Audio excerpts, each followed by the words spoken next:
Chapter 1. The House That Waited in Silence. It was on one of those raw, damp evenings in early spring that Holmes, with his habitual abruptness, broke the stillness of our sitting room at Baker Street with the words, "Watson, we are summoned." He held in his long, nervous fingers a letter whose ink still shone fresh against the cream paper. The gaslight picked out the neat, formal script, yet the hand trembled in places, as if written by one in great agitation. "A lady?" I ventured, for I had grown accustomed to detecting a certain faint perfume that often lingered about such communications. Holmes shook his head. "A gentleman, Watson, and not one given to weakness, a man who has trained himself to measured expression, yet the tremor is there all the same. Something has shaken him, and badly." I leaned forward as Holmes read aloud. The letter came from Colonel Archibald Trent, of India, now residing in Surrey. His house, a venerable Georgian pile known locally as the Gables, had, in his words, waited in silence for too many years. Since returning to England, he and his wife had taken possession, yet within those walls a series of events had unsettled them so profoundly that he felt compelled at last to seek Holmes's counsel. There were references to locked doors standing open in the morning, to faint, rhythmic sounds echoing through passages long believed unused, and, most curiously, to a visitor who claimed to have called one evening, though the family swore they had received no such guest. "It is," the colonel concluded, "as though the house itself lies in wait." Holmes folded the letter with deliberate precision. His hawk-like profile was set against the glow of the fire, and I could see in his eyes that gleam of interest which told me we would soon be upon the road.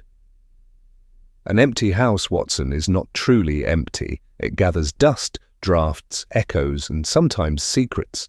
The colonel is no fool. If he has written, it is not out of whimsy."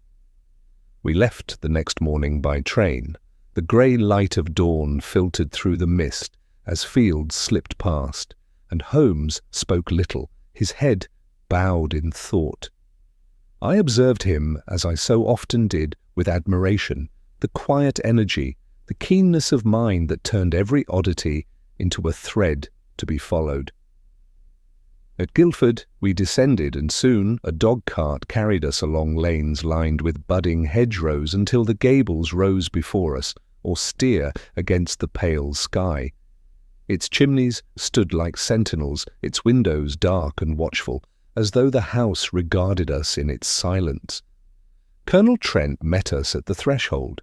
He was a tall man, his bearing erect in spite of age, his manner direct, yet his eyes betrayed the strain of sleepless nights. His wife, pale but composed, hovered nearby, her gaze shifting anxiously from her husband to Holmes. He wasted no time on pleasantries. "Mr. Holmes, I have commanded men in battle. I have stood my ground against cannon, fire, but this house unnerves me. It is not mere imagination. Something stirs within its walls." Holmes inclined his head, and his tone was crisp. "Then we must listen to the house, Colonel. Every silence conceals a note, every shadow a shape. Show us the rooms, and do not omit the smallest particular." Thus began our passage through the Gables. I confess I felt an unease as we moved from hall to hall, for the air seemed curiously still, as if it had been holding its breath. The drawing-room bore the elegance of a bygone age, yet a layer of chill clung to its corners. In the library, a door, long painted shut, now swung freely, though no servant admitted to having touched it. And in the upper gallery, Colonel Trent paused before a window that looked upon the garden. "It was here, Dr. Watson," he said, in a low voice, that I heard it, a sound like slow, deliberate steps, though none were present. My wife heard it too. Holmes examined each feature with his piercing eye, the scuff of a mark on the floorboards, the faintest trace of soot near a vent, the peculiar alignment of locks. I saw his gaze sharpen, his fingers brush the woodwork as though reading a language hidden to me. Yet he made no remark, only a faint hum in his throat that bespoke calculation. When we had concluded the circuit, the Colonel led us to the dining room, where a decanter and glasses had been set. Holmes declined refreshment, his attention fixed instead upon a portrait above the mantel, a severe man in uniform, painted in the last century. "Your forebear, Colonel?" he asked. "My grandfather," Trent replied. "He built much of this house as it stands now." Holmes' lips curved into the faintest of smiles. A house remembers its builders, but it also remembers its intruders. We shall see which voice it speaks with now. Thus ended our first inspection of the gables. I could not name the source of my disquiet, yet I felt it keenly, as though the house itself had turned its silent gaze upon us.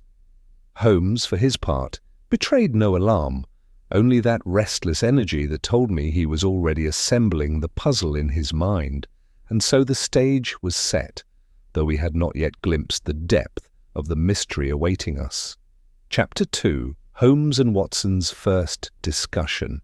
Our return to London was marked by a silence I knew well from years in Holmes's company.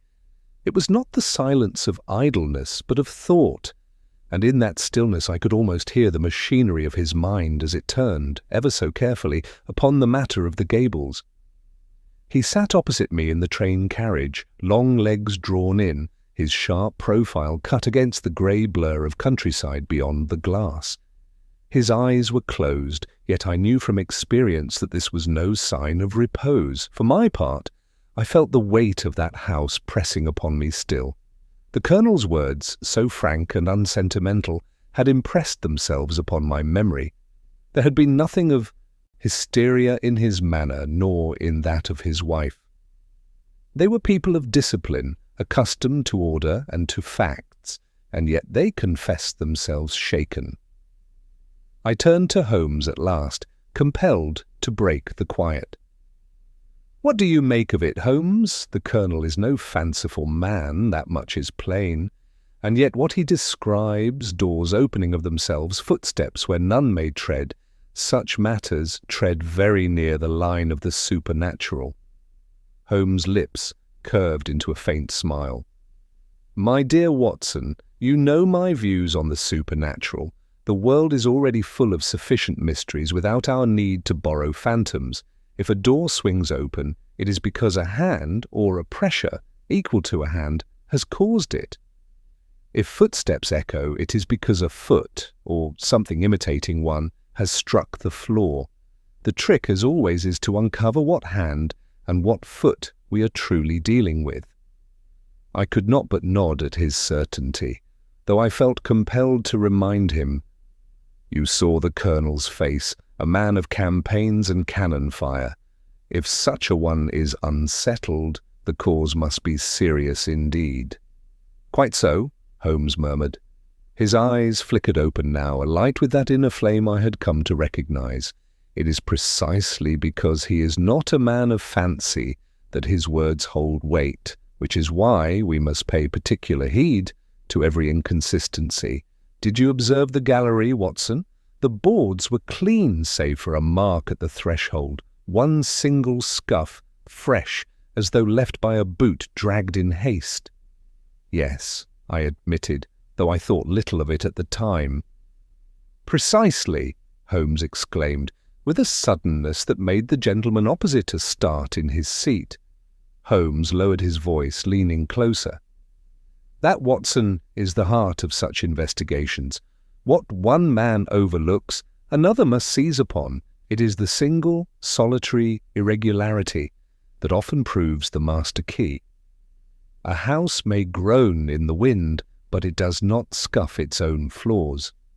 His words struck me with that peculiar blend of admiration and bewilderment which Holmes so often inspired.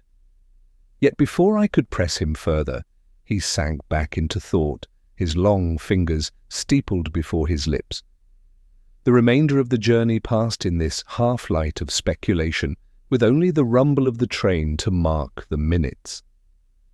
Once returned to Baker Street, we settled ourselves once more into the familiar comfort of our sitting room. The air was thick with the smoke of Holmes' pipe, and the street outside murmured with the bustle of cabs and carriages, yet within those walls the silence of the gables seemed to have followed us, hovering between us like an unseen guest. Holmes rose at length and began pacing, his hands clasped behind his back. "Watson," he said, "let us enumerate. We have a door long sealed, now free, a gallery where footsteps are heard though none are seen, a supposed caller who swears he was admitted though the household denies his entry, and all this within a house whose very name, the Gables, suggests additions and alterations. Houses, my dear fellow, are like palimpsests. Layer is laid upon layer. Secrets lie between." "You believe, then, that the explanation lies within the architecture itself?" I asked. "I believe," he replied, pausing mid-stride, "that the explanation lies in the intersection of architecture and motive. No man troubles himself to unsettle a household without reason. If the Gables has waited in silence, as the Colonel phrases it, then we must ask, waited for what, or for whom?" The question hung in the air. I confess I felt a chill, for though Holmes spoke with calm detachment, the phrasing struck me with something akin to dread. He resumed his pacing. "We must look to the human element. Who gains by disturbing the Colonel? He is newly returned from India, a man of means, but also of enemies, perhaps." The faintest tremor in his letter spoke not only of fear, but of pride wounded. A soldier does not readily confess to disquiet.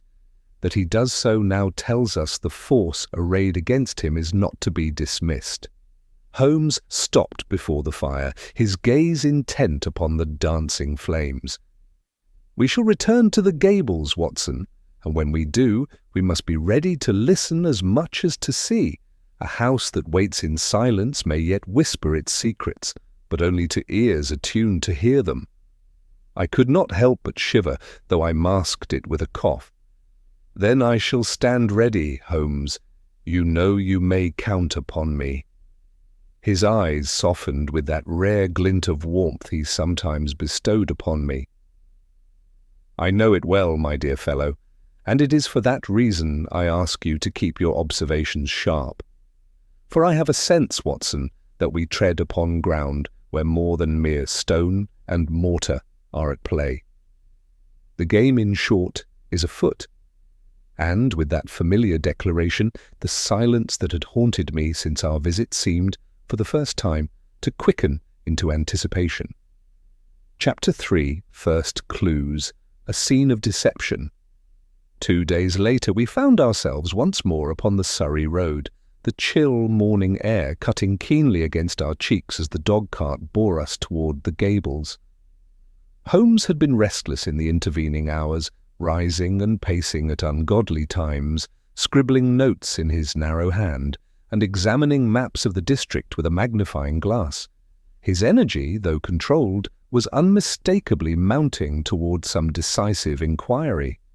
Colonel Trent greeted us with that same stern courtesy which I fancied masked a growing desperation.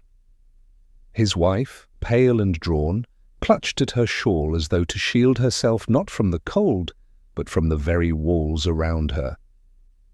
"Mr. Holmes," the Colonel said gravely, "since your last visit, the disturbances have not ceased.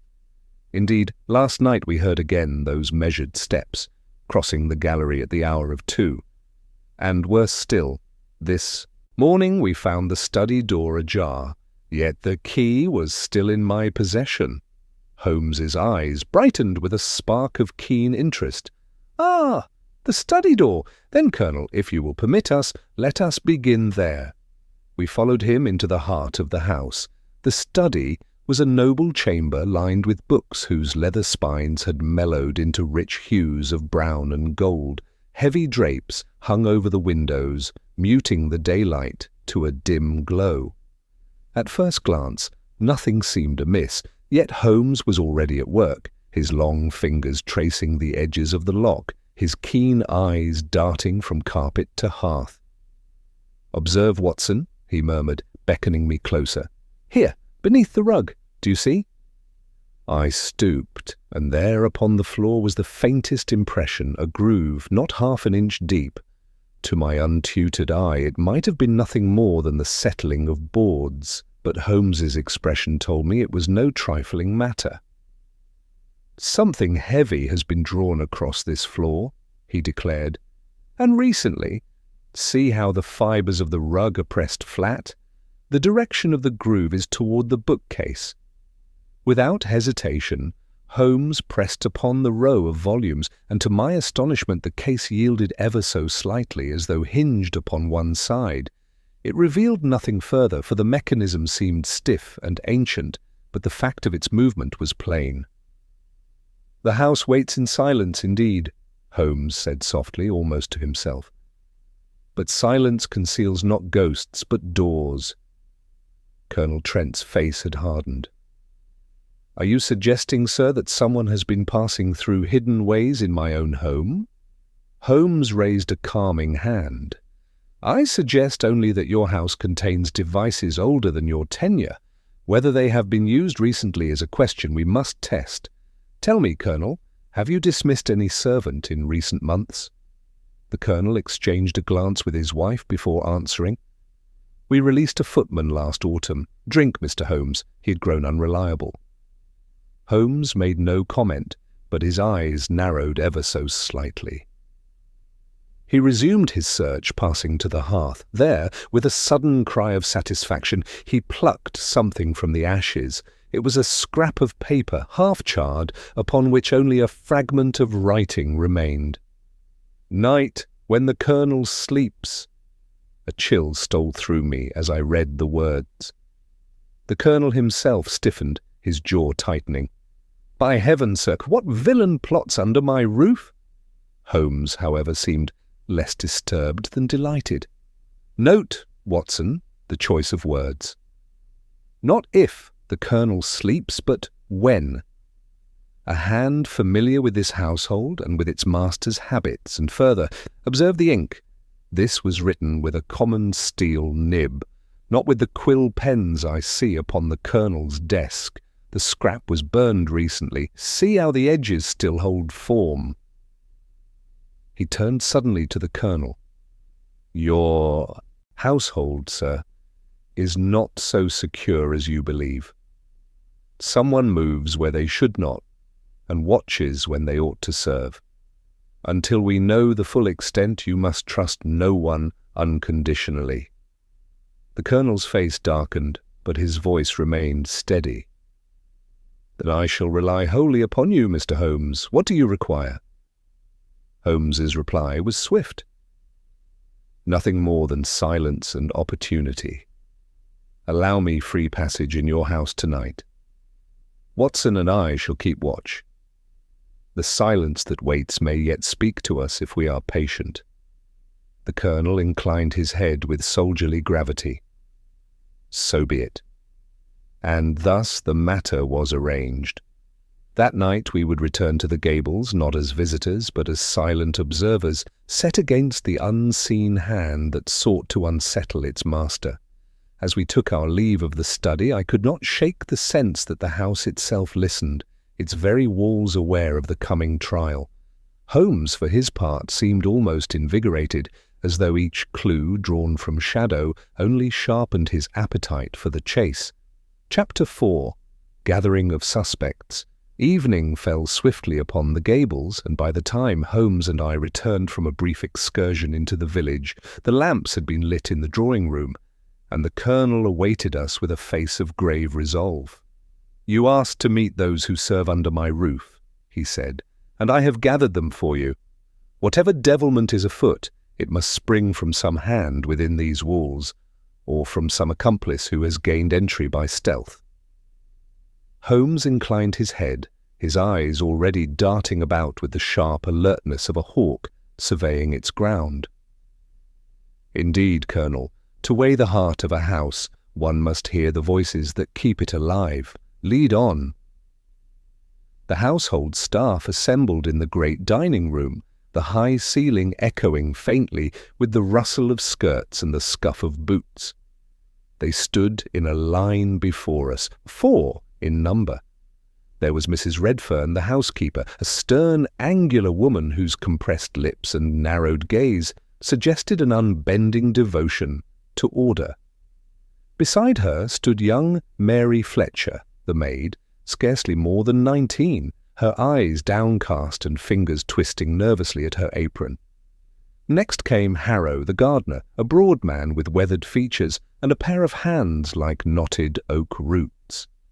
Finally there was Benton, the butler, tall, composed, with a voice of polished civility when he greeted us. Holmes studied them all in silence for a moment, and I could almost hear the weight of his observation pressing upon each detail. The smudge of earth beneath Harrow's nails, the faint ink stain upon Benton's cuff, the quick dart of Mary's eyes toward her mistress, the rigid spine of Mrs. Redfern, as though daring the world to find fault with her domain. "I thank you all for presenting yourselves," Holmes began, his voice calm yet carrying a quiet authority. "We are concerned with disturbances in this house, disturbances that cannot be dismissed as wind or fancy. You may be assured that I seek not to condemn without cause, but only to understand what lies beneath these curious events." The staff shifted uneasily, save for Benton, who maintained his composure with professional ease. It was Mrs. Redfern who spoke first. "Mr. Holmes, I have kept house here near on 20 years. I know these rooms as I know the lines upon my palm. There are no mysteries within these walls, save those made by mischievous tongues." Her voice rang with conviction, though I fancied it carried a shade too much force, as though aimed as much at herself as at us. Young Mary Fletcher, by contrast, seemed close to tears. "I've heard it, sir," she whispered. "The steps in the gallery at night, I swear I did. And once I thought I saw a shadow, long and thin, passing at the end of the passage. I ran to fetch Mrs. Redfern, but when we returned, there was nothing." Holmes regarded her keenly. "A shadow, you say? Long and thin? And at what hour?" "Near to midnight, sir." He gave the briefest nod and turned to Harrow. The gardener shifted his weight uneasily, scratching at the back of his neck. "Beg pardon, sir, but I keep to my grounds. I've heard naught but the dogs barking of a night. They'll bark at a hedgehog same as a thief." Holmes's gaze lingered on him for a heartbeat longer than comfort allowed, then passed to Benton. The butler bowed his head slightly. "I can add little, Mr. Holmes. My duties keep me chiefly to the dining-room and wine-cellar. I have not heard these noises myself. Yet I will say this. The Colonel is a just master, and if some villain seeks to unnerve him, it is a foul business indeed."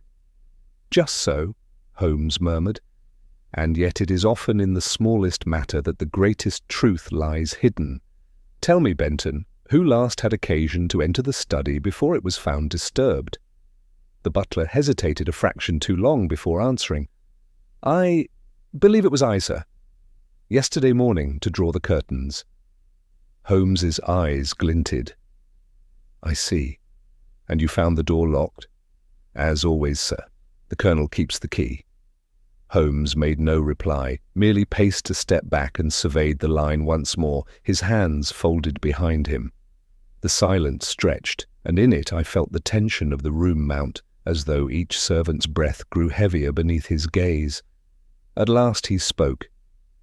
"You may go, but let me urge you, remain attentive.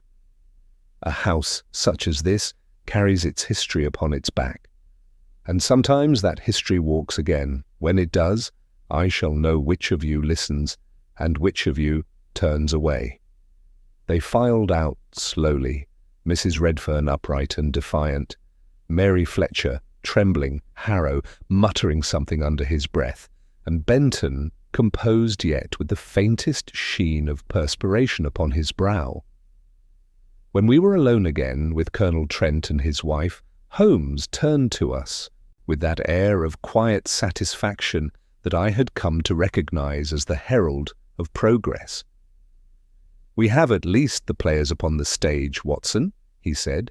"Now it remains to discover who wears the mask and why the curtain rises only in silence and in shadow." The Colonel clenched his fists. "Find him, Mr. Holmes, whoever he is, for I swear I will not have my wife live in fear under her own roof." Holmes' eyes gleamed. "Rest assured, Colonel, the house that waits in silence shall not wait much longer." Chapter 5. First Suspects. Red Herring. That night, Holmes and I took our positions in the gallery, the place where so many strange sounds had been reported. The house lay steeped in quiet. Even the ticking of the great hall clock seemed muffled, as though the very air pressed heavily upon every surface. The Colonel and his wife had retired, leaving us alone with the long shadows of the gables. Holmes had stationed himself near the far end of the gallery, half shrouded in the folds of a curtain. I sat upon a carved bench midway down, revolver at hand, my ears straining for the faintest sound. For near 2 hours, nothing stirred, save the groan of timbers and the occasional sigh of the wind. Midnight came and passed. I confess my eyelids grew heavy when suddenly, tap, tap, tap. They came steadily as though measured by some metronome, 3 deliberate footfalls that echoed faintly along the gallery. I stiffened at once, my pulse quickening. Peering into the gloom, I saw nothing but the dim outlines of portraits gazing down from the walls. Yet the sound was no trick of fancy. It came again, 3 steps, then silence. Holmes moved with the swiftness of a striking hawk. He darted to the far end, eyes raking every inch of floor, his lantern shielded so that only a thin ray illuminated the boards. I hurried to join him. "You heard it too?" I whispered. "Unmistakably," he said. "But see, no figure, no disturbance of dust. Curious, Watson, most curious." We examined the boards together. Holmes's keen gaze fell upon a small mark near the wall, barely a smudge, but to him it seemed to speak volumes. He crouched, running his fingers lightly across it. A scrape, something narrow, metallic. Yet it is not in the line of a boot, but rather of an instrument. Someone, my dear Watson, has contrived to produce sound without presence. My astonishment must have been plain. A trick? You mean the footsteps were manufactured? Precisely. Consider the rhythm, too exact for natural tread. I suspect wires or rods concealed behind the panelling worked from some hidden lever, a device to mimic the sound of steps where no man walks. The revelation was both relieving and disquieting. No ghostly presence haunted these halls, and yet the ingenuity bespoke an adversary deliberate and calculating, but who among the household possessed both motive and means? The following morning, Holmes requested the Colonel's leave to inspect the servants' quarters. We began with Harrow, the gardener. His tools lay in neat array, save for one, a long iron rod, thin and slightly bent at the end. Holmes lifted it with a gloved hand, his eyes narrowing. "Note, Watson, the wear upon this tip. It has struck wood many times." When confronted, Harrow grew red in the face. "That's naught but my turf stake, sir. I use it to turn the soil. Any marks you see are from the garden, not from tramping your gallery." Holmes regarded him coolly. "Perhaps. Yet you will forgive me if I reserve judgment until I have considered all." From Harrow we passed to Mary Fletcher. The poor girl trembled as Holmes questioned her about the midnight shadow she had described. Her account faltered under scrutiny, the details shifting with each telling. Holmes' eyes grew keen. "Strange," he said softly, "how memory bends when it is too well rehearsed." Mary wept openly, protesting that she had spoken only the truth. Then there was Mrs. Redfern, the housekeeper.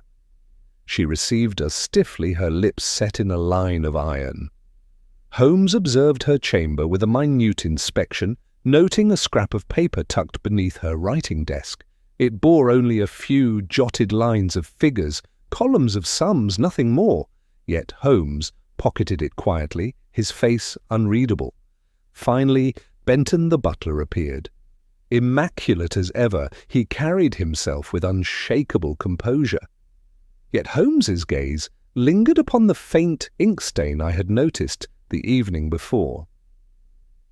"You handle pen and paper more often than your duties require," Holmes remarked casually.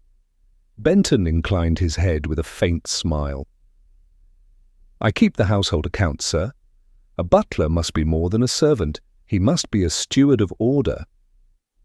Holmes said nothing further, though I detected that subtle tightening of his features which told me he had marked something of significance. When at last we withdrew to the study, Holmes turned to me. "You see, Watson, we are surrounded by possibilities. Harrow with his rod, Mary with her shifting tales, Mrs. Redfern with her unyielding secrecy, and Benton with his ink-stained cuff. Each presents a thread, yet which thread leads to the fabric of truth, and which merely to distraction? That is the puzzle." I could not but exclaim, "Then we are no closer than before." Holmes smiled thinly. "On the contrary, we are precisely where we must be, upon the edge of revelation. For in any investigation, Watson, falsehood must first show its face before truth may emerge. These red herrings, as you might call them, are the very signposts that point us forward. Tonight we shall test them." His eyes shone with quiet anticipation, and I felt the stirrings of that peculiar exhilaration which only his cases could produce. The game was tightening, and the gables seemed to brood over us with the hush of something long concealed, waiting at last to be drawn into light. Chapter 6. The Watch in Darkness. The night that followed was one of the most uneasy I can recall. Holmes had arranged for us to keep vigil once more in the gallery, but with a difference. This time he had placed each of the servants under subtle observation. The Colonel, though restless to act, had been persuaded to feign slumber in his chamber, while Mrs. Trent, pale yet resolute, remained at her husband's side. The house fell still, and with the extinguishing of the lamps, the gables sank into a darkness that seemed almost sentient. Holmes and I lay in concealment, he behind the heavy drapes at the western end, I near the carved stairway that overlooked the gallery. He had instructed me to hold my revolver ready, but not to act without signal. "What we hunt tonight, Watson," he whispered as we took our stations, "is not apparition, but agency. An agency will reveal itself when it believes no eyes are near." The hours dragged. The silence grew oppressive, broken only by the creak of timber as the wind pressed against the eaves. At length, perhaps near the hour of 1, I caught the faintest glimmer of movement at the far end of the corridor. My heart leapt. A shadow slid across the wall, long and deliberate, yet no footfall reached my ears. I leaned forward, straining my sight.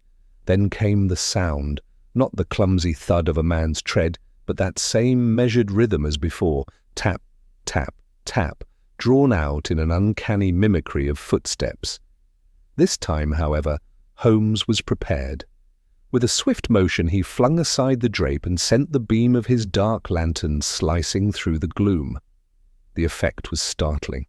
Against the panelling, thin wires gleamed, stretched taut from one end of the gallery to the other, cleverly hidden in the dim light of day. Suspended from them were small metal weights, each designed to strike the boards when tugged from some concealed mechanism. Holmes' keen eyes traced the wires to a panel near the skirting, where they disappeared into the wall. "A contrivance, Watson," he murmured, satisfaction ringing in his voice. No ghost ever moved with such precision. This is artifice, ingenious artifice. Before I could respond, a faint sound reached us, the scrape of a board disturbed, followed by the whisper of cloth against wood.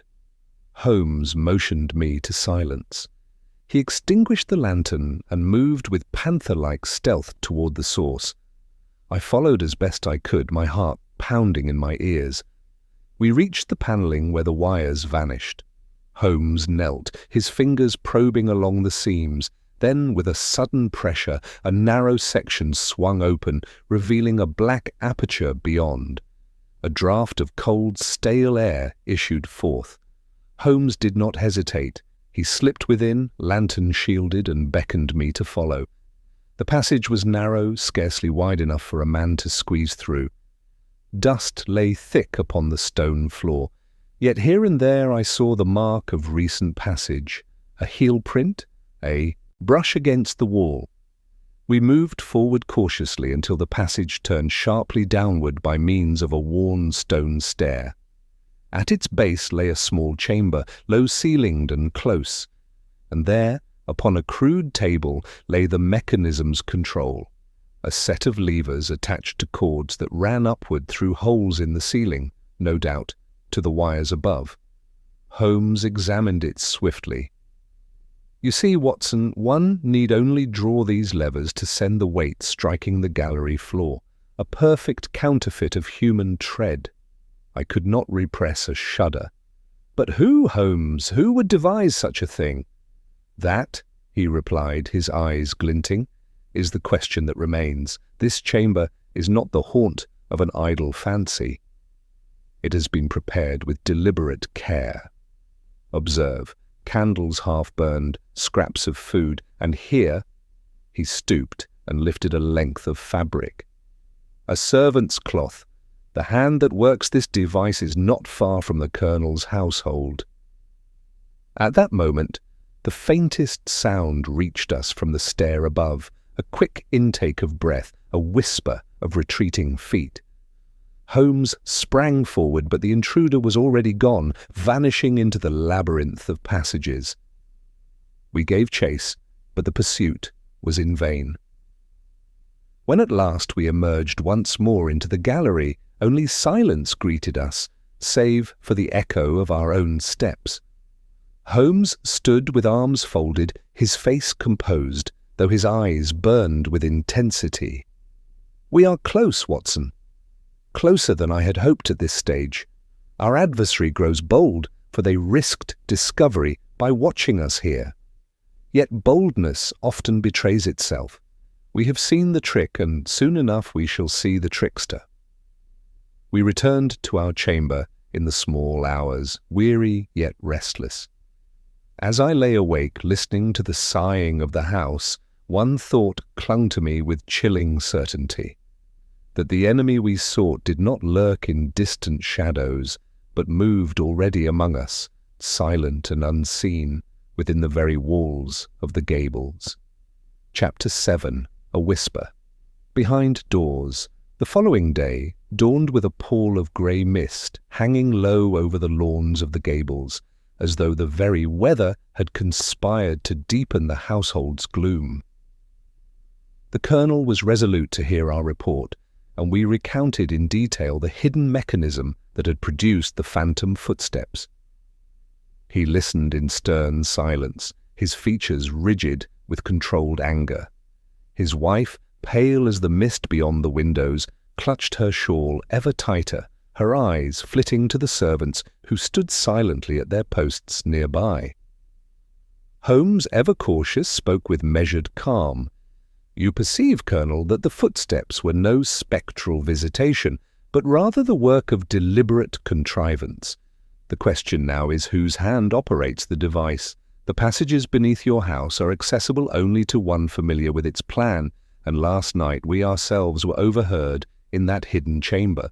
Someone, therefore, knows that discovery draws near." The Colonel's hand clenched upon the head of his cane. "Then by heaven, Holmes, the culprit must be rooted out. Point me to him, and I shall have him marched before the magistrate this very hour." Holmes raised a restraining hand. "Not yet. Premature accusation is the surest way to lose the quarry. Better to allow our adversary one more turn of the wheel, long enough to reveal himself fully. It was then that Mrs. Redfern, the housekeeper, stepped forward with her thin lips pressed tight. "Begging your pardon, sir," she said to the colonel, "but we cannot live under such suspense. Last night the girl Fletcher wept half the night in her chamber, and Harrow swore he saw a lantern flitting near the orchard. If villainy walks these halls, best it be named, else none of us will sleep again." Holmes regarded her with that unreadable gaze which could chill even the boldest. "Madam, I do not doubt your concern. Yet sometimes a whisper is more valuable than a shout. I would have each servant continue their duties as if nothing had transpired. Fear is the ally of deception. Routine is its enemy." Later, as we withdrew to the study, Holmes beckoned me close. "Did you mark her words, Watson? A lantern near the orchard. Such things are not spoken idly. It tells me that the hand we seek does not confine itself to the house." Before I could reply, a faint noise drifted through the half-open door. A low murmur, two voices, hushed but urgent. Holmes raised his finger for silence. We crept closer, the sound resolving into distinct tones, one male, the other female. "Must end soon," the man whispered harshly. "You promised," came the woman's tremulous reply. "Hush! If he suspects, we are ruined." Then all fell silent. A footstep retreated hastily down the corridor, and a door clicked shut. Holmes's eyes gleamed with sudden fire. He darted into the passage, but only empty shadow remained. He returned, his face taut with suppressed excitement. "Watson," he murmured, "the house is beginning to speak. Two voices, one man and one woman. Did you note the tremor in hers, the urgency in his? Guilt, Watson, guilt under pressure. Our adversary is not solitary." We spent the remainder of the day in quiet observation. Holmes paced the gallery, traced the path of the wires once more, and even walked the grounds with Harrow under pretence of examining the soil. Each servant moved with strained composure, though the young maid's eyes were red from weeping, and Benton the butler bore himself with a dignity so rigid it seemed almost studied. By dusk, Holmes's mood had sharpened into that peculiar intensity I knew so well. He had fallen silent, his long fingers drumming upon the arm of his chair as we waited for the house to descend once more into night. Finally, he spoke. "The game tightens, Watson. We are not merely dealing with a trick of wires, but with a scheme of human design. The voices tell me there is conspiracy here. Two hands move together. Tonight, if fortune favors, we shall catch their whisper before it fades." I confess my nerves were strung to the breaking point as darkness returned, for now I knew, with chilling certainty, that the enemy we pursued was no phantom in a forgotten passage, but flesh and blood, cunning and desperate, hiding under the very roof that sheltered us all. Chapter 8. The Lantern in the Orchard. That evening, the air outside the gables was chill and damp, the mist clinging low among the hedgerows like a veil drawn to conceal some lurking presence. Holmes had determined that we would not pass the night entirely within the gallery. "If a lantern has been seen in the orchard," he told me, "then it is in the orchard that truth waits to be uncovered. A man may feign footsteps in a corridor, Watson, but he cannot feign the mark his boot leaves in soft earth." We left the house quietly after supper, giving the impression we retired to our chambers. Holmes carried his dark lantern, its beam shuttered save for the thinnest crack of light. We passed through the side door, the gravel crunching faintly beneath our boots, and made our way toward the cluster of twisted apple trees that stood beyond the lawn. The orchard was a bleak place at that hour, the branches clawing at the mist, their withered fruit hanging like dim lanterns of their own. We had not advanced far before Holmes halted suddenly, crouching low. He pointed to the ground. There, pressed deep in the damp soil, was the clear outline of a boot print. It was broad and heavy, with the heel worn down on one side. Holmes examined it intently, his fingertips brushing the impression. "Fresh within the hour," he murmured. "And see, the soil has been displaced forward. The wearer carried weight, perhaps in haste." We followed the prints deeper among the trees, their path winding in a curiously deliberate fashion, as though the walker had sought concealment rather than direct progress. Presently we came upon a second sign, the stub of a candle, half burned, its wax hardened against a fallen branch. Holmes pocketed it without a word, though his eyes gleamed in the lantern's faint glow. As we pressed on, a faint flicker caught my eye between the trees, a moving light, low and wavering. Holmes motioned me to stillness, and together we advanced with the silence of hunters. The flicker grew clearer, a lantern, its glow muffled, swaying in the mist. Beneath it moved the figure of a man, broad of shoulder, his head bent as though scanning the ground. In his other hand he bore a spade. It was Harrow, the gardener. He paused beneath one of the larger apple trees and began to dig at the earth with measured strokes, the sound of metal striking soil carried distinctly in the still night. Holmes's eyes fixed upon the scene with hawk-like intensity. We watched as Harrow unearthed a small parcel wrapped in cloth. He lifted it, glanced about furtively, then bent to rebury it in another patch of ground. Holmes touched my arm, urging restraint. "Not yet, Watson. To pounce now would yield but fragments. Let him complete the act, then we shall know its true design." We waited in tense silence until Harrow had finished, tamping the soil down firmly with his boot. He extinguished his lantern, slung the spade across his shoulder, and trudged back toward the house, vanishing into the mist. Holmes wasted no time. We hurried to the spot where Harrow had first dug. The soil was freshly turned, damp against my fingers as we scraped it aside. Soon we unearthed the original parcel.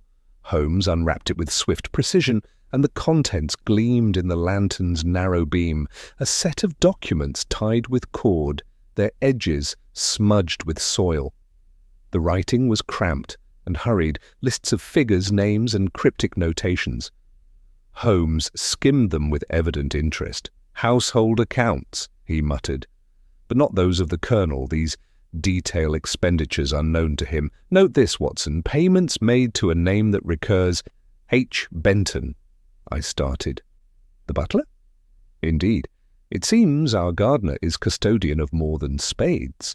But observe, why bury such papers unless their very existence condemns? This is no solitary crime. We are looking at the edges of conspiracy, the pattern of which is only now revealing itself." Holmes carefully rewrapped the documents and returned them to their place, ensuring the soil lay as Harrow had left it. "We must allow the game to run a little longer," he whispered. "Conspirators reveal most when they believe themselves secure." We retraced our steps to the house, the mist closing behind us like a curtain. As we entered through the side door, Holmes's expression was alight with that peculiar fire which told me his mind worked at fever pitch. "The orchard has spoken, Watson. Tonight we glimpsed the hand that moves the lantern, but it is the hand behind the hand that we must yet expose. That is the greater quarry." I slept little, my thoughts haunted by the image of Harrow digging beneath the trees, of secret papers buried like contraband treasure. And in the silence of the house, I could not shake the conviction that more than one pair of eyes had marked our absence. Chapter 9. The Second Disturbance. The household rose early the next morning, though a certain tension seemed to ripple through the air. Harrow moved about his duties with grim determination, his hands roughened by soil, his face set in a stony mask. Benton remained the picture of composure, attending to the colonel with his usual courtesy, yet Holmes's eyes followed him with a keenness that made me wonder how much longer the butler's serenity could last. Mary Fletcher busied herself in the scullery, though her eyes were still red from weeping, while Mrs. Redfern carried herself with rigid formality, as though determined to hold the house together by sheer will. The colonel, restless with unease, pressed Holmes for action. "If you have uncovered evidence of deceit," he said sternly, "let us call the magistrate and have done with it." Holmes shook his head. "Not yet, Colonel. We stand at the edge of the web, but the spider itself has not shown. To strike prematurely would be to cut threads and let the creature vanish into shadow. Patience, I beg you, the truth will not stay buried long."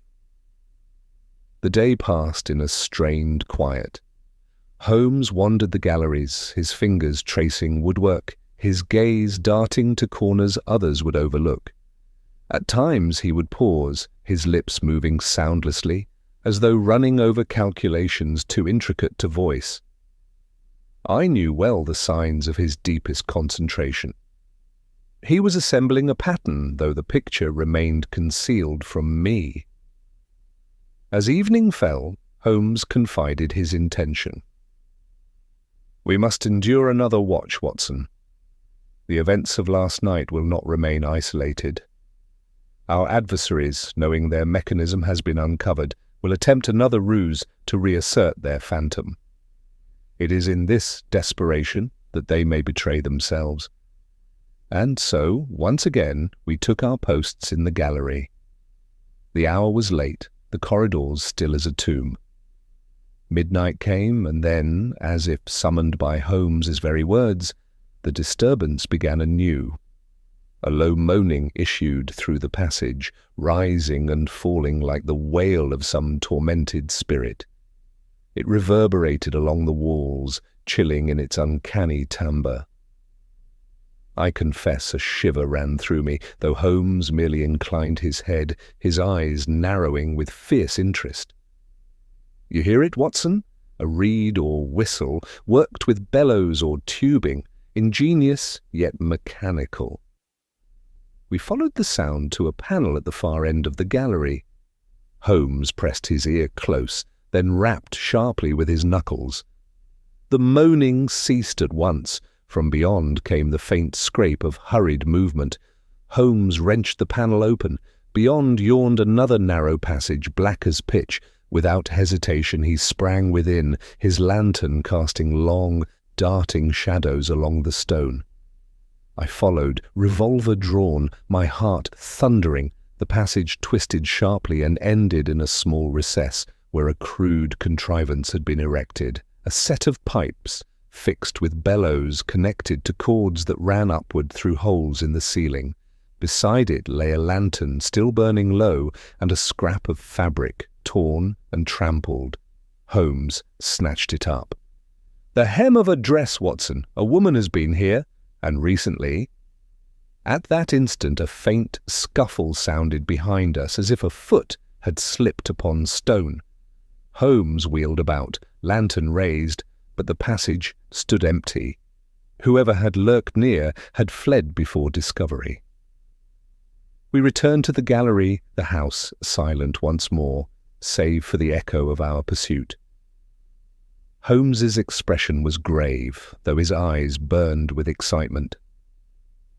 "Do you see?" "Watson?" First footsteps, now voices of the air, each device more elaborate than the last, and each designed to unnerve, to drive the colonel from his ancestral seat. There is method here, cold and deliberate. I could not restrain myself. "But the woman, Holmes, the torn cloth?" "Ah, yes, that detail may prove decisive. For if two conspire, they must meet, they must whisper, and in whispering they betray themselves. Mark me, Watson, before many hours pass, the threads will tighten, and then the hand that tugs them shall be laid bare." We left the gallery in silence, yet I could not shake the image of unseen figures moving through the house, voices pressed low behind closed doors, wires and pipes hidden in walls. The gables seemed no longer a stately home, but a theatre for deception, its corridors a stage where shadows performed their cruel masquerade. And somewhere within its walls, the conspirators waited, watching, their confidence fraying even as Holmes drew the net ever closer. Chapter 10. The net tightens. The following morning broke with a dreary rain, the garden sodden, the orchard shrouded in a glistening veil. Within the gables the mood was no less heavy.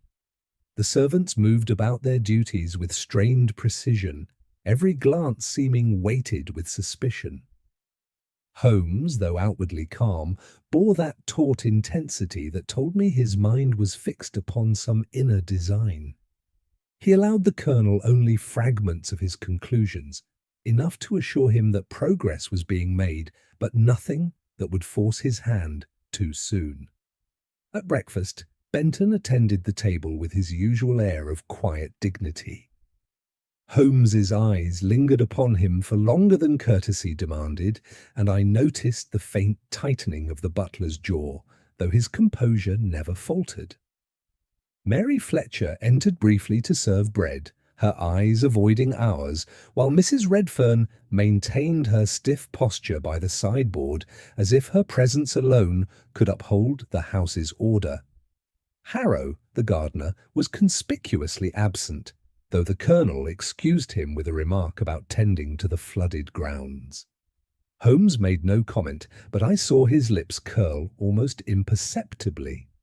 When the meal concluded, Holmes asked to speak privately with the colonel. I was present as well, and he began with that deliberate tone he employed when laying careful foundation.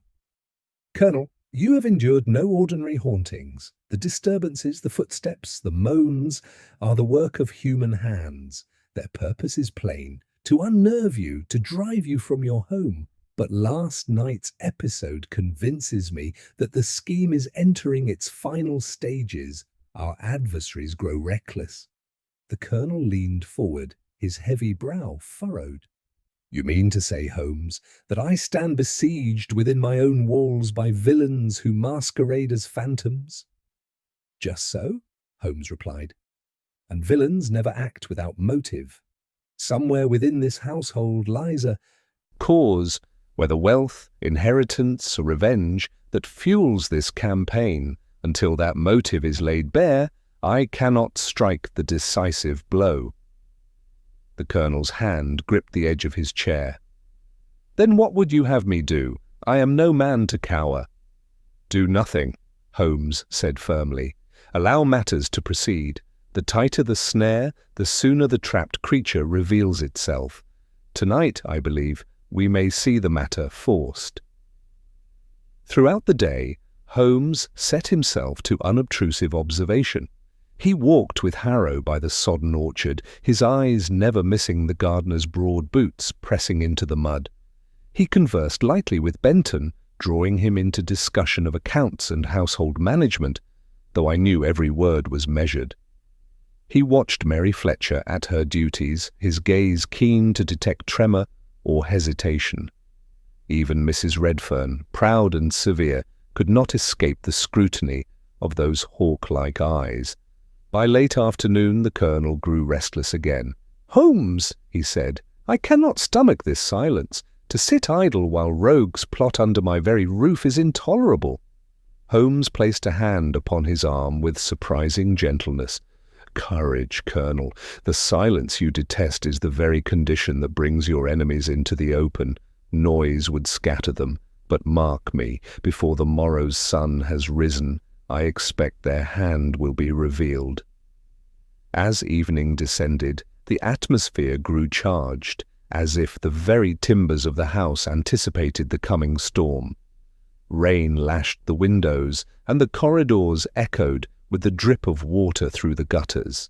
The servants kept to their quarters, each isolated by unspoken mistrust.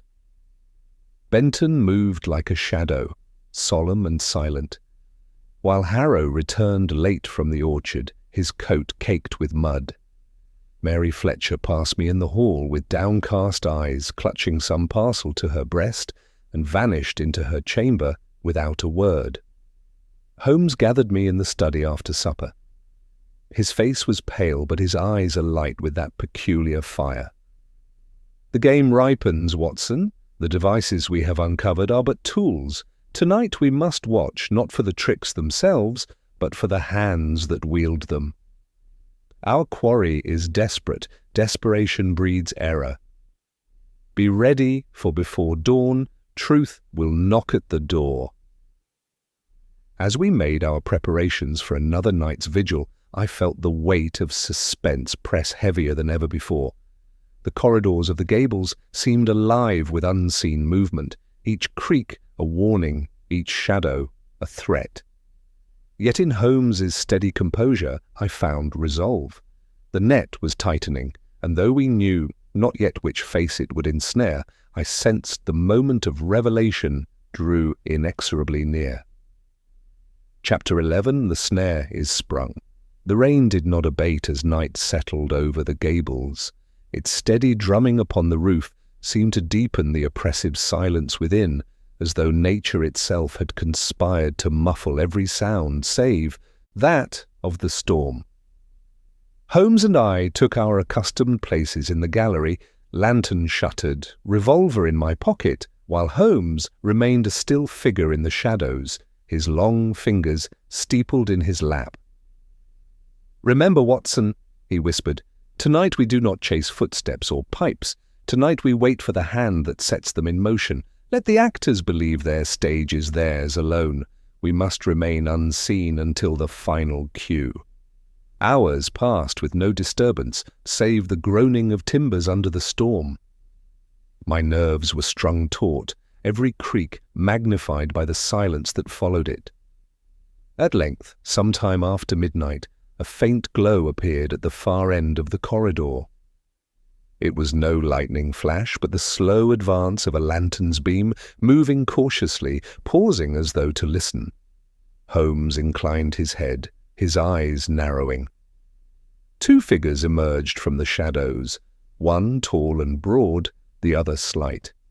The tall man carried the lantern, shielding it with his hand, while the slighter figure clutched something wrapped in cloth. They moved swiftly to the panel that concealed the hidden passage. I recognized the heavy shoulders of Harrow the gardener, and beside him the unmistakable outline of Mary Fletcher. Holmes' hand restrained me as I made to rise. "Not yet, Watson. Let them show us their purpose." We watched as Harrow drew back the panel and disappeared within, Mary following close behind. The lantern light flickered along the stone walls as they advanced toward the recess where the contrivances had been arranged. Presently, a low, eerie wail echoed through the corridor. The moaning apparatus set once more into motion. It rose and fell, mournful and hollow, carrying even through the storm's din. Then came a second sound, the sharp tearing of paper. Holmes's eyes gleamed. "They are destroying evidence," he whispered. "Mark the urgency. They fear discovery is imminent." At that moment another step sounded from behind us. Benton the butler emerged from the shadows, his face pale, his manner rigid with forced composure. He approached the panel, glancing nervously along the corridor before slipping within to join the others. Holmes's hand gripped my arm like steel. "3, Watson. The web holds more than we guessed." We crept closer, careful that the storm's roar concealed our footfalls. Through the narrow opening, we glimpsed the conspirators. Harrow bent over the mechanism, wrenching pipes from their fittings. Mary clutched a bundle of torn papers, thrusting them toward Benton, who fed them into a small brazier whose flames licked greedily at the scraps. Their faces were drawn with fear, their movements hurried, frantic. Holmes's lips moved close to my ear. "Now, Watson, the snare is sprung." He strode into the recess with sudden authority, his lantern flaring full upon the startled trio. I followed at his side, revolver raised.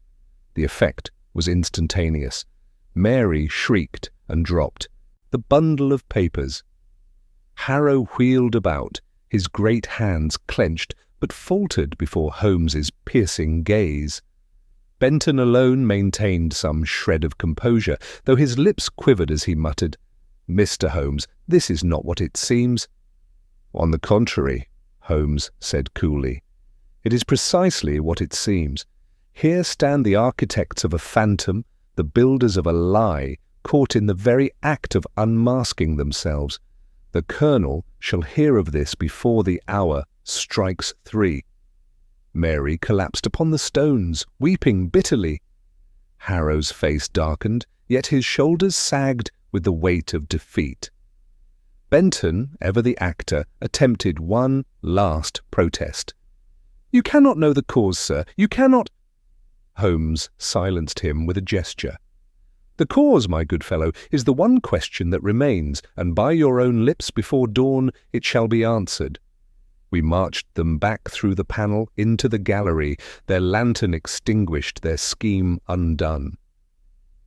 The storm still raged beyond the windows, but within the gables a greater tempest had broken, the storm of truth, tearing down the masks that had so long haunted the Colonel's house. Holmes stood before them, tall and implacable, his voice low but inexorable. "You sought to drive a man from his home with shadows and lies, but shadows cannot withstand the light, and lies cannot endure scrutiny. Tonight the snare has closed, and tomorrow the world shall know your names." Chapter 12. The Colonel confronted with betrayal. The storm had slackened by the time Holmes ushered our prisoners into the great hall. The lamps had been lit, casting a wan glow upon the Colonel's stern features as he rose from his chair. His eyes, sharp despite the years, flickered from Harrow's bowed head to Mary's trembling form, and then to Benton's rigid countenance. For a long moment he spoke not a word, and the silence pressed upon us with the weight of judgment. Holmes broke it. "Colonel Trent, here are the agents of your torment." These three, working in concert, contrived the phantom footsteps, the ghostly moans, the flickering lights that sought to break your resolve and force your flight. You have not been haunted by the dead, but by the very living who served beneath your roof. The Colonel's face darkened, his hands clenched upon the armrests.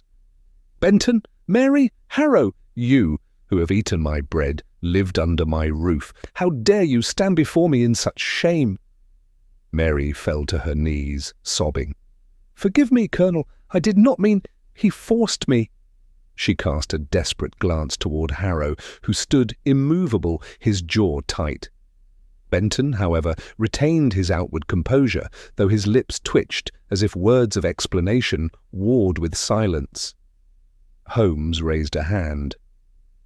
"Do not waste your breath upon denial. We caught you in the very act of dismantling your devices, burning your papers. But motive, Colonel, is the root of every crime."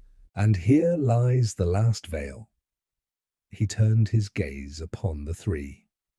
"You will speak, or I shall speak for you." The Colonel leaned forward, his voice low but quivering with suppressed fury. "Speak, Benton.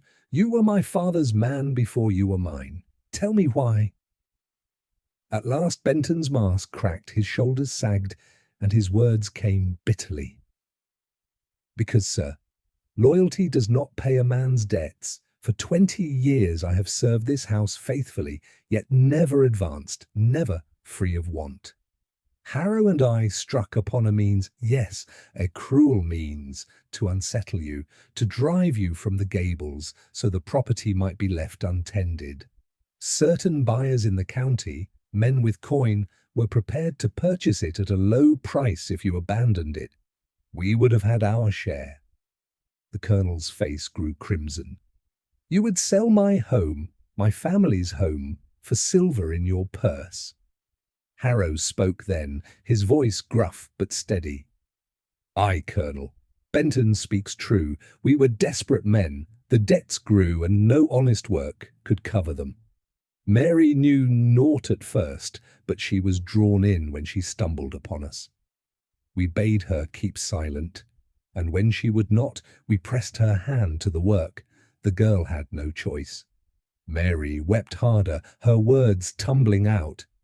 "I never wanted it, sir, I swear upon my soul. But they said if I spoke, they would cast me out, ruin me. I had no family to turn to. I only followed?" Holmes regarded them with cold detachment. "So we see the root laid bare. Greed, the oldest spur of crime, and desperation its cloak. The lantern in the orchard, the buried accounts, all pointed to dealings beyond the Colonel's knowledge. You thought to mask your fraud with phantoms, to prey upon superstition, to profit by fear. It was cunning, but it lacked the one quality no scheme can do without: subtlety. For in every contrivance there lay a flaw." The Colonel rose to his feet. His figure, though aged, seemed to fill the room with righteous wrath. "You have dishonoured this house, betrayed your master, and sought to line your pockets with treachery. I will not suffer it another hour. Holmes, I leave the matter in your hands. Shall I summon the constable?" Holmes's eyes glinted. "That step must come, but first, Colonel, let us consider carefully. The law will demand its portion. Yet before I render my account, there remains one thread I must untangle, for while greed explains much, I sense a deeper current beneath these waters. One more night may yield the full design." The Colonel, though fuming, inclined his head. "Very well, Mr. Holmes, I trust your judgment more than my own in this matter. But by God, if further deceit lurks within these walls, I will see it dragged into the light." Holmes bowed slightly. "You shall, Colonel. By tomorrow's dawn, nothing will remain hidden." Thus the prisoners were confined under guard, Mary still sobbing, Harrow grim and silent, Benton brooding in his defeat. The Colonel withdrew in stormy silence, and Holmes, with that strange composure that never deserted him, turned to me. "We are close, Watson, but the final piece is not yet in place. Tonight has given us revelation, but tomorrow shall bring resolution." Chapter 13. The Last Night at the Gables. The night that followed was unlike the others. Though the storm had passed and the air lay still about the countryside, an inner turbulence pervaded the Gables. The servants, stripped of pretence, sat under confinement, and the Colonel brooded in his study, his anger burning low but steady, like embers waiting for fuel. Holmes, however, carried himself with quiet certainty, as though the shape of the affair stood clear before him, yet he refrained from placing the last stone until the hour suited. "You perceive, Watson," he murmured as we paced the gallery together, "that greed alone seldom drives such elaborate machinations. To contrive footsteps, voices, lantern signals, such efforts require planning, resources, and direction. Harrow and Benton may have wielded the tools, but I doubt they conceived the play. A subtler hand guides them." I could not help but frown. But surely, Holmes, the butler's confession lays the matter bare. "What more can there be?" He smiled thinly. "Confession may satisfy the law, but it seldom satisfies truth. Wait upon the morrow, my dear fellow, and you shall see the final curtain lifted." The Colonel joined us before supper, his eyes dark with suspicion. "Holmes, I fear leniency ill becomes me. These rogues have torn the peace of my house, and I would see justice swift." Holmes inclined his head. "Justice shall come, Colonel, yet haste may rob us of full measure. Allow me this final vigil, and you shall have not only the culprits, but their cause, entire and complete." The Colonel grumbled, but agreed, perhaps comforted by Holmes's assurance. That evening, Holmes placed me in the Colonel's study while he himself lingered near the servants' wing. He had given no full explanation, only this instruction: "Watch the Colonel closely, Watson. Should he be approached or disturbed, make note, but do not intervene unless harm is certain. Tonight we lay the true snare." The hours dragged with oppressive weight. The house was still, save for the ticking of the great clock in the hall and the faint rustle of wind through the ivy.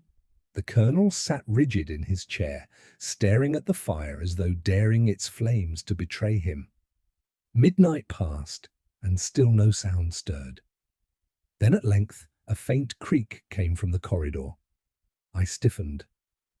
The colonel raised his head sharply. The door opened an inch, then another. Into the lamplight stepped Mrs. Redfern, her severe features drawn with strain. She clasped a key in one hand and a folded paper in the other. "Colonel," she said in a low, urgent voice, "you must listen. Those three you hold are not the only guilty ones. There is more, much more behind this." The colonel's face darkened. "You too, woman? Have all my household turned traitor?" But before he could rise, Holmes himself appeared from the shadowed corridor, his presence sudden as if conjured. His eyes burned with triumph. "Precisely so, Colonel. The last mask falls tonight." Mrs. Redfern started, the paper slipping from her grasp. Holmes caught it deftly. "A list of accounts," he observed, scanning the lines. "And not in Benton's hand. Here lies the heart of it. The records of your estate, altered and siphoned for years. The phantom disturbances were but a shield, a desperate play to cover embezzlement. While Benton and Harrow served as noisy instruments, the true conductor remained hidden." The colonel rose, his voice thunderous. "Mrs. Redfern, is it true? Have you stolen from me these many years?"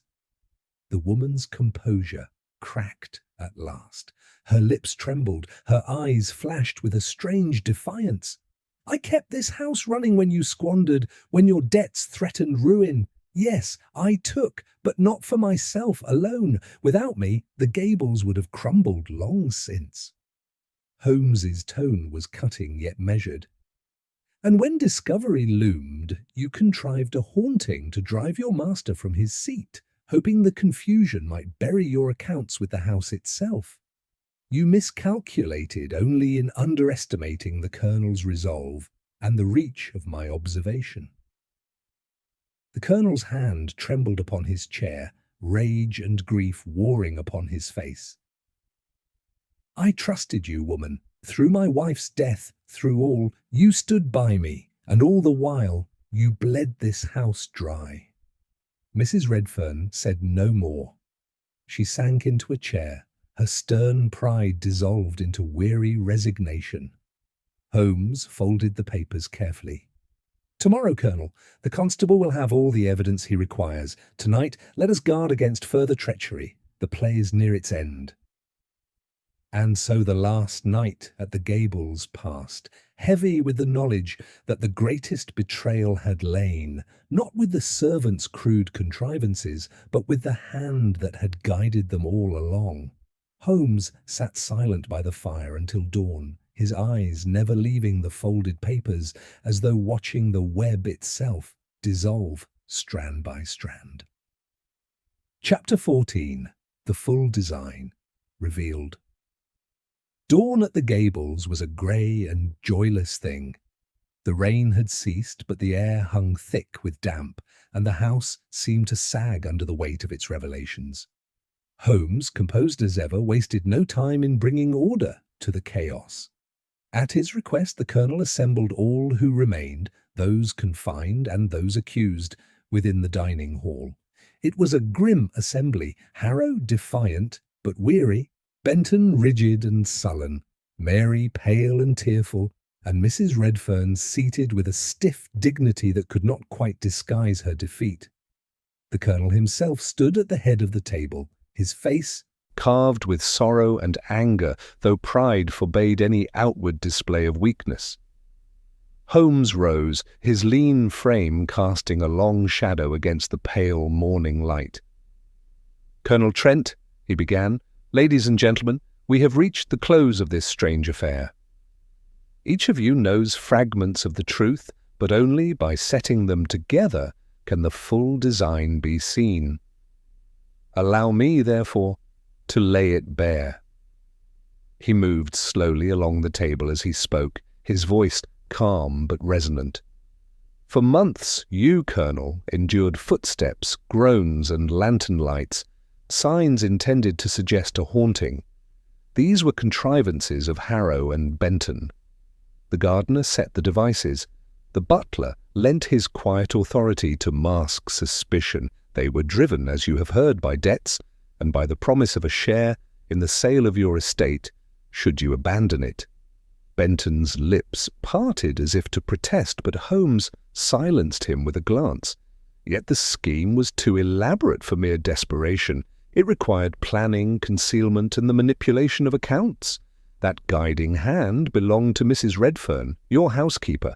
She had for years siphoned sums from your estate, altering the records to her advantage.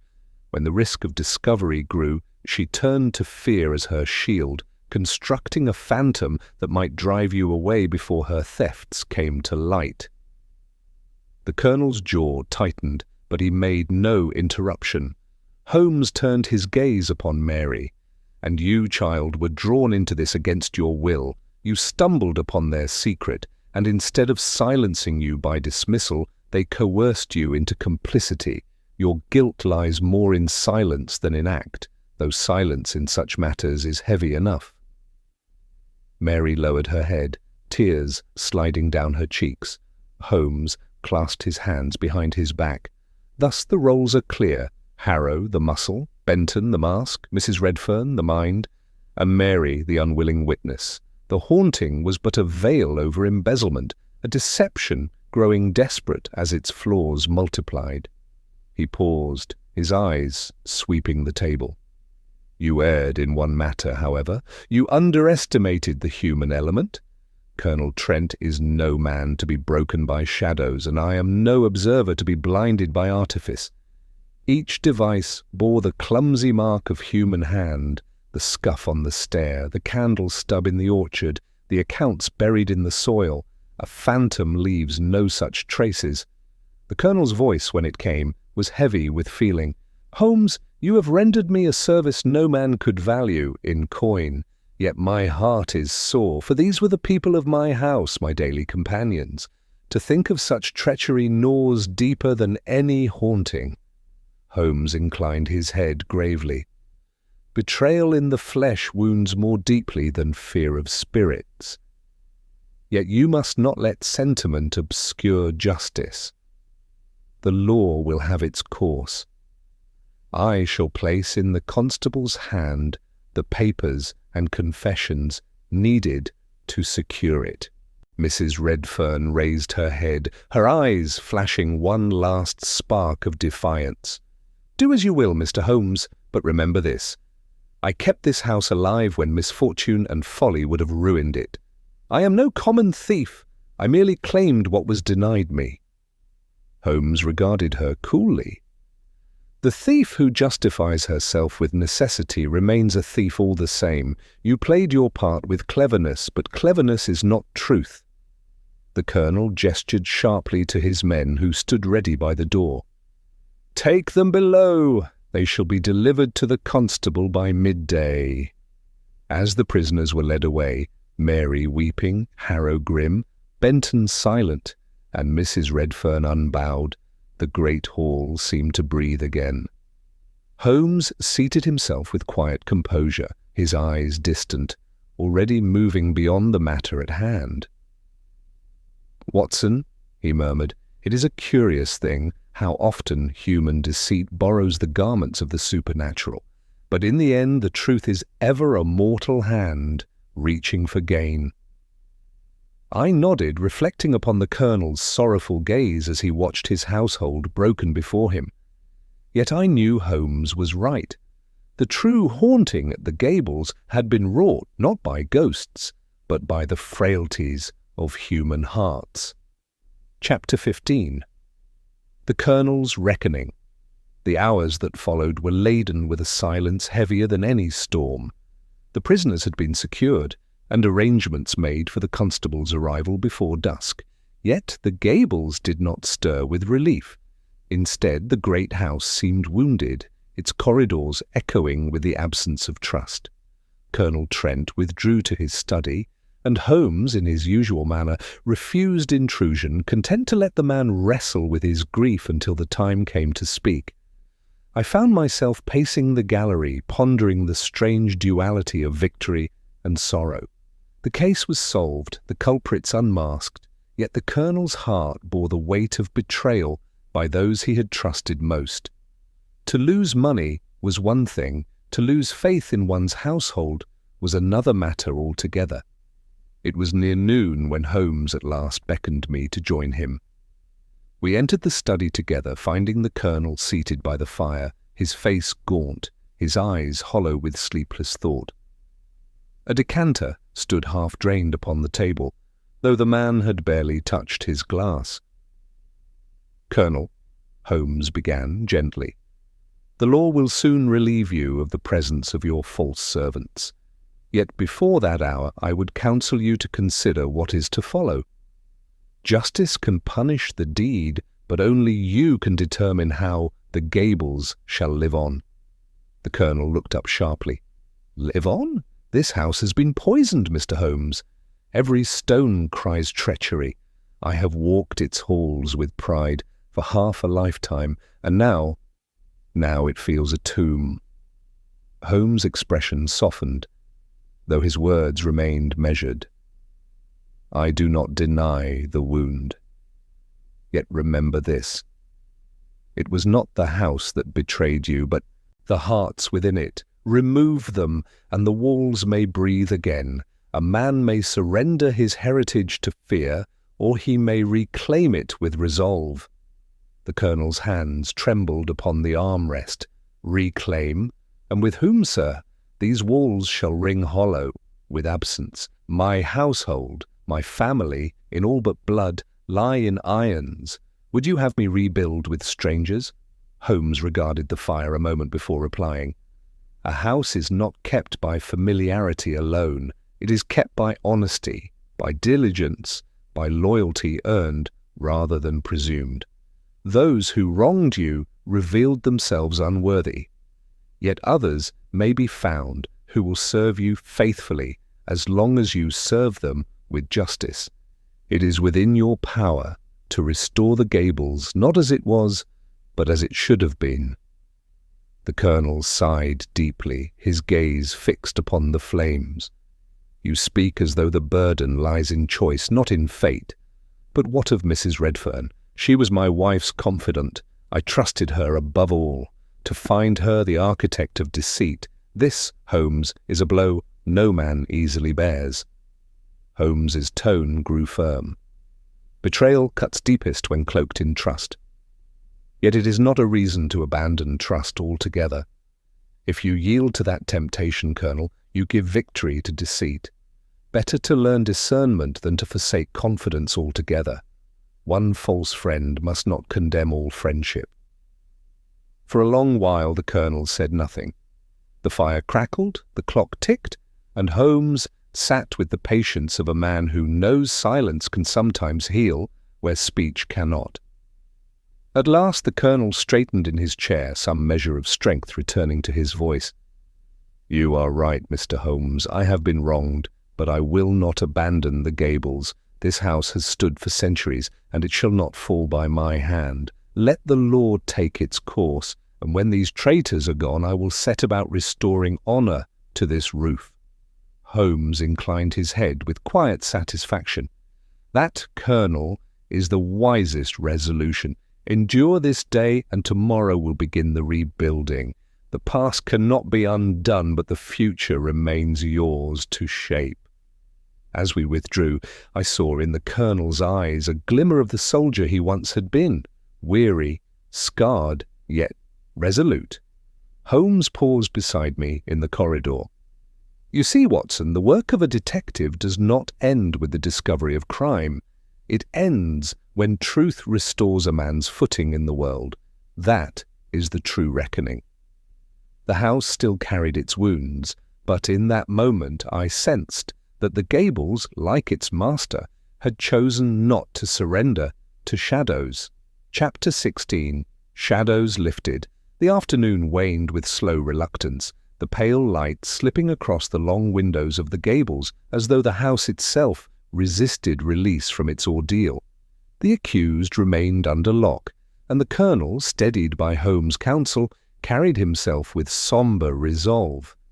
Yet there lingered an air of unease, for though the culprits had been unmasked, their punishment not yet delivered, and the final seal of justice awaited the constable's hand, Holmes, ever precise, spent the hours in quiet preparation. I found him in the gallery, poring over the ledgers Mrs. Redfern had falsified, his thin fingers tracing the irregular entries as though he read in them the very character of the woman. "Observe, Watson," he remarked, not raising his eyes, "how cunning often betrays itself by excess. Had she taken less, concealed her thefts with moderation, she might have endured undiscovered for years. But greed, like flame, consumes itself when left unchecked." I leaned over his shoulder, seeing the carefully inked alterations. "And yet it amazes me, Holmes, that so many months of deceit could flourish under this roof unnoticed." He closed the ledger with a snap. "Not unnoticed, Watson, merely unheeded. The Colonel, though a man of spirit, is no accountant. He trusted, and trust can be both the noblest gift and the surest snare." We walked then into the drawing-room, where the Colonel awaited, gazing out upon the sodden gardens. His countenance had regained some measure of composure, though the lines of care were not erased. He turned as Holmes entered. "You have given me back my house, Mr. Holmes, though I confess it feels a hollow victory." "Still I thank you." Holmes inclined his head. "Victory, Colonel, is seldom without scars. Yet it is scars that prove we have endured. By nightfall your betrayers shall be in the constable's charge, and you may begin anew." At that moment footsteps sounded in the hall, and a sharp rap fell upon the great door. It was the constable, a sturdy man of the county, accompanied by 2 officers. They were shown in with due formality, and Holmes wasted no time in laying before them the evidence, ledgers, papers, and a precise account of the plot. The constable, though grave, could not conceal his admiration. "You've saved us months of fruitless inquiry, sir. This will stand in any court, I'll warrant." The prisoners were then brought forth. Harrow stalked with grim defiance. Benton carried himself stiffly, as though dignity might yet cling to him. Mary wept openly, and Mrs. Redfern maintained her air of cold restraint. The Colonel stood rigid as they were marched away, his eyes never leaving them until the doors closed behind. Only then did he allow himself a deep breath, like a man freed from a weight long pressing upon his chest. When the house was quiet once more, Holmes and I joined him in the study. The evening shadows had begun to creep across the floor, softening the room in melancholy hues. "The worst is past, Colonel," Holmes said. "The shadows that troubled the Gables were not of spirits, but of men and women. Now that they are removed, your house may heal." The Colonel gave a slow nod. "I see it now. Yet I cannot help but wonder, how often, in the world beyond my doors, do such ghosts walk in fleshly form, unseen until a man like you tears off their mask?" Holmes allowed himself the faintest of smiles. "More often than men suppose, but truth, Colonel, is ever patient, and will out in the end." Later, as we prepared to depart, I asked Holmes what impression this case had left upon him. He stood at the threshold, looking back once at the tall, brooding house. "The Gables will be spoken of as haunted for years to come, Watson. Villagers will tell of footsteps, of voices in the night, yet the true haunting lay in betrayal, and in that sense no ghost story can match the chill of human deceit. Still I believe the house will endure. Men falter, but walls, if well kept, may outlast treachery. With that, he turned toward the waiting carriage, his cloak drawn close against the evening chill. The shadows lengthened, but the great weight upon the house had at last been lifted, leaving only the echo of footsteps that would trouble it no more. Chapter 17. The Final Threads. Our departure from the Gables was not immediate. Holmes, with his customary thoroughness, insisted upon one last circuit of the house and grounds before we took our leave. "There is always, Watson," he remarked, "some loose thread overlooked in the hurry of resolution. Better to knot it securely than to leave it dangling for chance to unravel." The Colonel, though wearied by the ordeal, granted us free range. Together we traversed the gallery, the drawing-room, and finally the disused wing where so many of the disturbances had been staged. The shutters rattled faintly in the draught, and dust lay thick upon the neglected furniture. Holmes moved with deliberate precision, testing panels, measuring scuffs upon the boards, and stooping often to examine faint marks invisible to my eyes. At last he paused before the old library door, where a narrow scratch ran along the lock. "Note this, Watson," he said, tapping lightly with his finger. "Here is proof of a key ill-fitted. Mrs. Redfern had access, but she did not act alone. Harrow's clumsy hand betrayed itself here. Their partnership is written not merely in testimony, but upon the wood itself." We moved on, descending to the cellar passage that had concealed so many of the mechanical contrivances. Holmes inspected the levers and pulleys with evident interest, his expression one of admiration tempered by disdain. "Ingenious," he mused, "yet too ingenious for its purpose. Fear requires no such intricacy. A single shadow, if well cast, may terrify more than all the devices in the world. Their downfall was in supposing that quantity of trickery might conceal quality of intent." When we returned above, the Colonel awaited us in the hall. He looked upon Holmes with solemn gratitude. "You have stripped this house of its phantoms, sir, yet I cannot but ask, was there ever true danger? Had they intended worse than to drive me from my home?" Holmes considered a moment before replying. "I believe, Colonel, that their aim was confined to intimidation. But desperation is a treacherous master. Had you resisted longer, and you surely would, the plot might have darkened to violence. It is well we intervened before that threshold was crossed." The Colonel inclined his head gravely. "Then I owe you not only my house, but perhaps my life." Holmes made no answer, save for a slight bow of acknowledgment. He was not a man to linger upon gratitude. That evening, as we took our seats in the carriage for London, I could not refrain from pressing him further. "Holmes," I said, "you speak of loose threads, but is all now clear? Is there no shadow still unaccounted for?" He smiled faintly, his gaze upon the fading outline of the Gables. "Clear enough, Watson, though mystery always leaves its trace, like mist upon the fields after dawn. We have the culprits, the motive, the means. Yet there remains the human question, which no deduction can wholly solve. How long does betrayal fester before it breaks into deed? In Mrs. Redfern's case, it was years in the ripening. Such questions belong less to logic than to the heart, and the heart, my dear fellow, is the most inscrutable of instruments." I made no reply, struck by the melancholy in his tone. He drew his cloak tighter and settled back against the seat.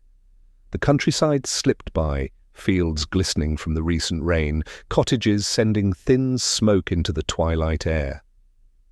Holmes spoke again, softly.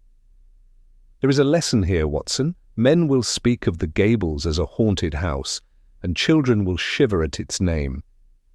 Yet its true story is not of spirits, but of silence, of unspoken suspicions, of trust misplaced, of greed unconfessed, until it grew monstrous.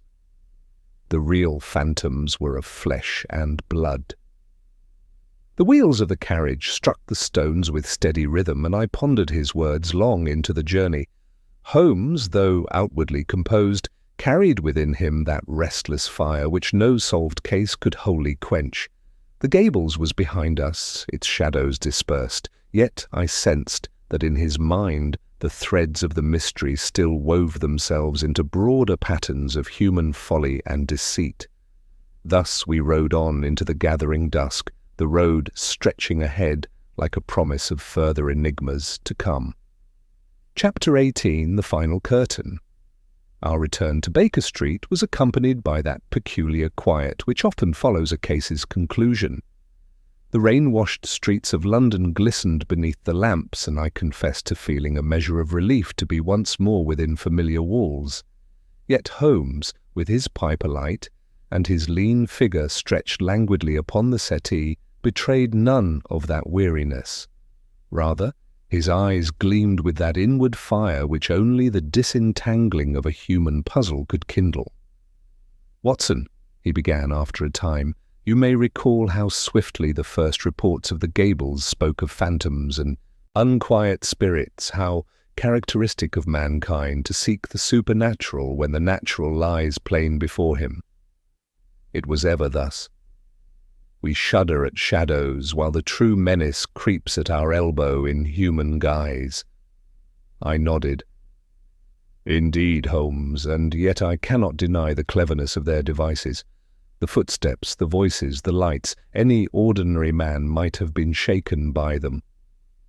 Holmes exhaled a thin ribbon of smoke. "Cleverness, yes, but misapplied. Note, Watson, how each contrivance carried with it a flaw. The mechanical tread betrayed itself by repetition. The lantern in the orchard left its telltale wax upon the soil. The altered accounts bore the signature of a hand too eager to profit. These were not the works of phantoms, but of men enslaved to greed. The moment one strips away superstition, the naked facts stand in array, waiting only to be ordered. I recalled the faces of the conspirators as they were led away, the defiance of Harrow, the rigid mask of Benton, the pale distress of Mary, and the unrepentant calm of Mrs. Redfern. And yet, Holmes, does it not strike you that the truest wound lay not in their schemes, but in the Colonel's heart? He trusted them. He lived under the same roof. To discover such treachery, surely that is a blow no reasoning can mend. Holmes inclined his head gravely. "You touch upon the crux of the matter. The thief who breaks into a house takes but what lies within. The traitor who dwells in it steals the house itself. It is the most intimate of crimes. Still, Colonel Trent is of sterner stuff. He will endure, and in enduring he will prove stronger than their designs." For some moments we sat in silence, the fire crackling softly in the grate. Then Holmes rose, pacing with his hands clasped behind his back. "This case, Watson, illustrates a truth I have often observed. Men speak of ghosts and legends, of houses cursed and bloodlines doomed. Yet behind 9 tales in 10 lies some wretched scheme of fraud or concealment or avarice. The world has no need of spectres, while human folly and human vice are as plentiful as the fog in these streets." He paused, a faint smile curving his lips. "And yet it is well that men believe in ghosts, for belief makes them careless. It gives scope for the one who watches with reason. In their very attempt to conjure shadows, our conspirators betrayed themselves to the light." I could not help but smile in return.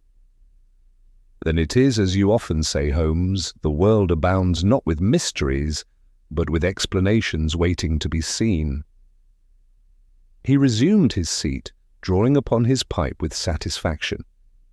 "Precisely, my dear Watson, and in that lies both the charm and the peril of my profession, for while others flee from shadows, I must pursue them, knowing that always it is a hand of flesh which casts them.